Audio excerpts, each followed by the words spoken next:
Today, I want to talk about the strength of having that dream, that vision, which can turn out to be stronger than the dream itself. Doubt your doubts. Don't doubt your dreams. Dreams are critically important for motivating you to get to whatever it is you're dreaming about.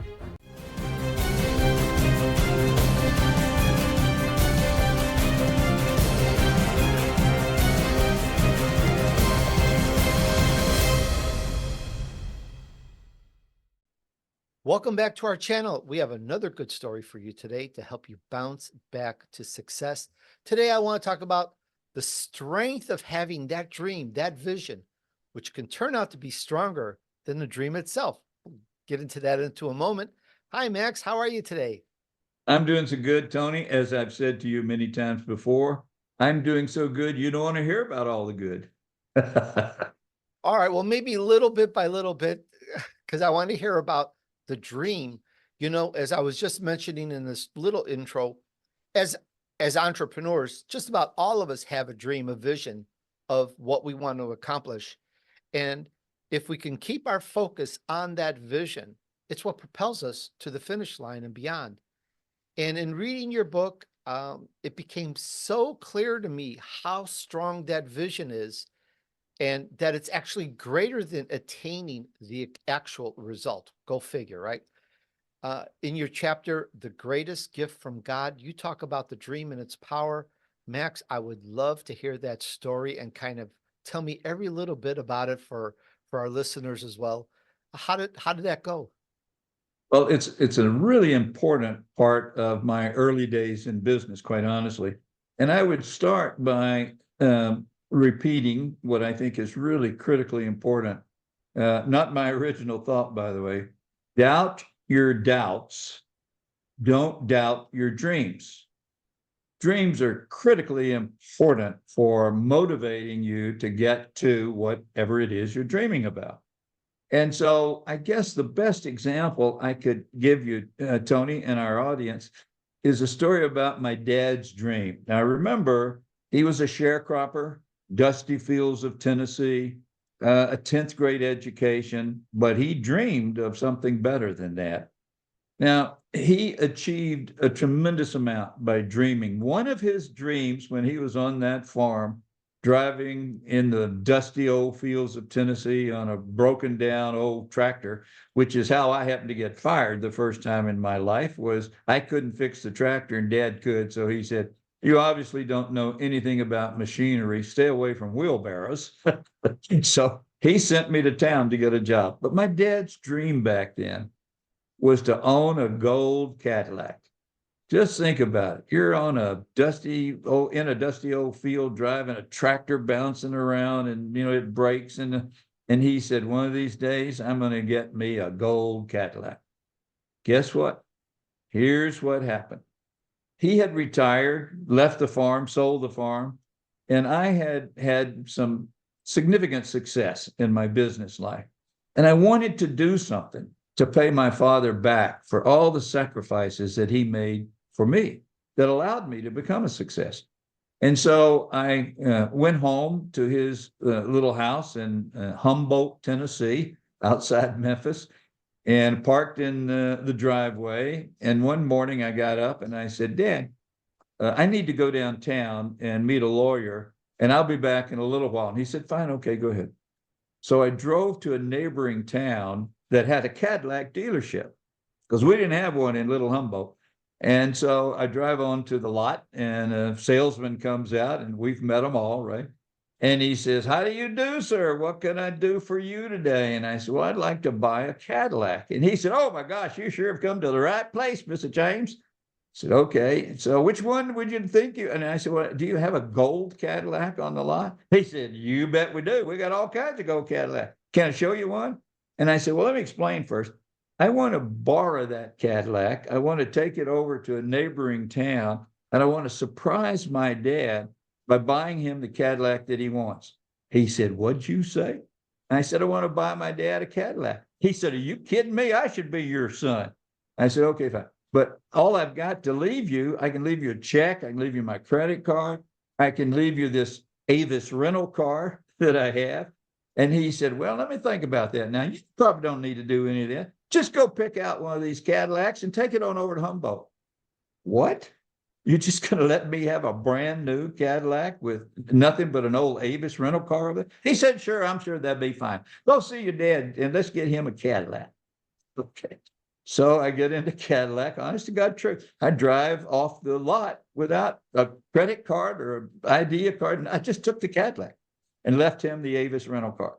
So I drive back over to Humboldt and I go inside and I said, Dad, listen, that lawyer I met with, I need you to come with me. We need to have you sign some documents, notarize them, or just to acknowledge them. Can you go? And he said, sure. So we walked out of the house. And as we approached the front of the car, I tossed Dad the keys. And I said, Dad, do you mind driving while I look these papers over? And he said, no, I'll be happy to drive. So he starts around to the side of the car, opens the door, and he gets in, and he says to me, I don't believe this is that car you drove up here yesterday, is it? And I said, no, sir, it's not. He said, whose car is this? And I said, Dad, it's yours if you want it. Now he started to shake, got a little nervous. Finally, he gets it started. We back out of the driveway into the street. It's about 2 blocks over to the interstate. We get on the interstate, and he's going about 25, 35 miles an hour on the interstate. So, Dad, you're going to get us killed. You need to step up the speed. We get back over to the dealer, and that salesman comes out. Dad gets out of the car. Oh, on the way over, Dad said, Max, I want you to understand this clearly. I'm not going to take this car. I said, what? He said, I'm not going to take the car. I don't need the car. That old Chevy back in the carport is doing just fine. I don't need this car. Now, I don't want you to be upset. I want you to understand you've accomplished everything you wanted to accomplish by offering me this car. But I don't need it. The dream was to get a Cadillac. Guess what? I just did. You gave me one, but I don't need it. So I said, okay. I said, that salesman over there, he isn't going to understand even if I do. So we drive onto the lot. Salesman comes running out to the car, and my dad gets out and he says, Mr. James, how the hell are you today? Ain't this something that boy of yours giving you this car? And don't you think this is a fine automobile? And my dad very calmly said, yes, sir. It's a fine automobile. Great, great automobile. And he said, well, now your son said you could have a gold one or any one other on the lot. Which one do you want? My dad said, well, sir, I'm not going to take the car. And this salesman's face turned white. He said, I don't believe I heard you. You ain't taking the car? And he said, no, sir, I don't need the car, so I'm not going to take. He said, Mr. James, you a damn fool. And my dad said, I've been called worse. So we don't take the car. We get back in that old Avis rent-a-car. We drive back over to Humboldt. Dad said, listen, I know you're disappointed I didn't take the car, but let me tell you one more time. You accomplished everything you wanted to accomplish by offering it to me. One of my dreams was to be able to have a gold Cadillac. And I can do that. So my dream has been accomplished. But the reality is the dream was more important to me than actually owning and driving and being in that car. And that was a fine lesson. Now, what a story. there's a little end to the story. So I said, well, Dad, I'd really like to do something for you.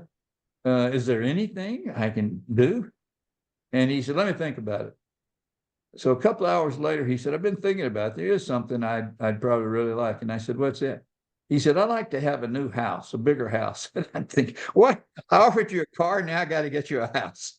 The rest of the story is in the book, Tony. But guess what? I got him the house. I think maybe we'll talk about that. That's an amazing story all in itself. But just on the Cadillac, when I was growing up, it was always the big thing. Have a Cadillac, have an Eldorado. Eldorados were like like amazing. It was like the car. Where I worked, I was in fast food. My boss and his dad both had Eldorado Cadillacs. And it was like, Oh, there you go. sometimes they would take me for a ride. I was like, man, this is just like, this is a dream. So I really get how a person, now I personally never wanted a Cadillac, but that's a different story. But I can see how somebody would want that. It was like the most amazing vehicle back then. And your dad wanted this for years. And I think that kind of helped him, well, amongst other things, not like it's the only thing, but that vision, that dream is something that keeps us going, I guess, even through bad times, don't you think? Absolutely. The power of a goal, the power of a dream, and putting yourself into the dream as you march from peak to peak to peak toward that goal. And then when you get to the point where you can have it, it's not always the reality that's important. It's the journey rather than the goal. And you've heard that often. But there's so much truth in that, Tony, that you need to have a dream, you need to have a goal, you need to have something that it's going to require a lot of effort, training, learning, grit, resilience in order to get to what you want. And by the way, it's okay if you change your dream as long as it's out there in front of you and there's a purpose and a goal and a reward for achieving your dream. It's okay to change it. It's called pivot. And a lot of us have pivoted in our lives when we failed and look for another way to bounce back higher. Absolutely amazing. It's what keeps us going. I absolutely love it. Thank you for sharing that lesson and all the nuggets today. Just really love it. And for our audience here, I just want to thank you all for hanging out with us today. And I'm curious, do you have a dream or a vision that takes you all the way to success? Yeah. If you don't, find your Cadillac because it's really very powerful. It's probably not the best grammar, but it's just so powerful to just keep you going through rain or shine. It's that vision, that dream that just keeps us moving. And I know you've got a lot of great stories, more great stories in you, Max. We're gonna hit some of those up on the next episode. Just want to thank you again for joining with us. Thank you, Tony. It's been a pleasure as always. Thank you, sir. All right, to the audience, if you like this podcast, please give it a big thumbs up, subscribe down below, and we'll see you on the next episode, Bouncing Back.